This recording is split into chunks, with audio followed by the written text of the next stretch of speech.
आपण पाहत आहात लोकशाही महाराष्ट्र न्यूज।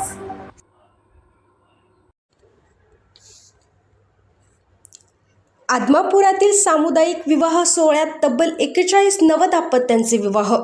अरुण डोंगळे व सद्गुरू श्री बाळूमामा ट्रस्टचा उपक्रम। 15 वर्ष विवाह सोहळ्याचे आयोजन।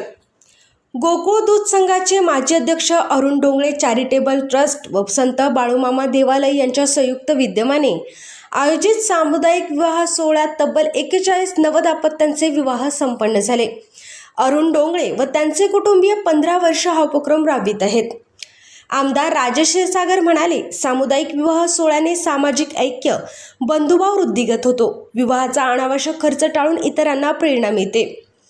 या विवाह सोहळ्यात सहभागी झालेल्या वधूवरांना मंगळसूत्र, पेहराव, संसार उपयोगी भांडी भेट देण्यात आली।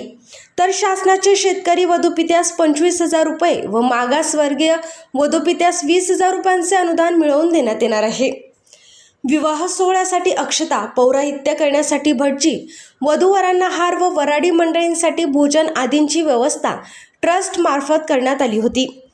विवाह सोहळ्यास आमदार राजेश क्षीरसागर, गोकुळचे अध्यक्ष नाविद मुश्रीफ, माजी अध्यक्ष विश्वास पाटील, अरुण डोंगळे, जिल्हा परिषदच्या अध्यक्षा शिल्पा खोत, माजी खासदार निवेदिता माने, बाबासाहेब पाटील आसुर्लेकर, बाळूमामा देवस्थान ट्रस्टचे अध्यक्ष धैर्यशील भोसले, राधानगरी पंचायत समिती सभापती RY पाटील, उपसभापती अश्विनी चौगुले, गोकुळ दूध संघाचे संचालक किसन चौगुले, अंजना रेडेकर, नंदकुमार ढेंगे, भैया माने, शशिकांत पाटील, रणजित सिंह पाटील, अशोक चराटी, ब्रिदीचे संचालक रणधीर मोरे, केला पाटील, मोहन पाटील, राजेंद्र आडके, राहुल देसाई, राजेंद्र भाटले, फत्तेसिंग भोसले, सुनील खराडे, प्रकाश पाटील, तहसीलदार अनिता देशमुख यांच्यासह मान्यवर समाज कल्याणचे अधिकारी श्री तेली यांच्यासह वधूवरांना शुभ आशीर्वाद देण्यासाठी हजारो लोक उपस्थित होते।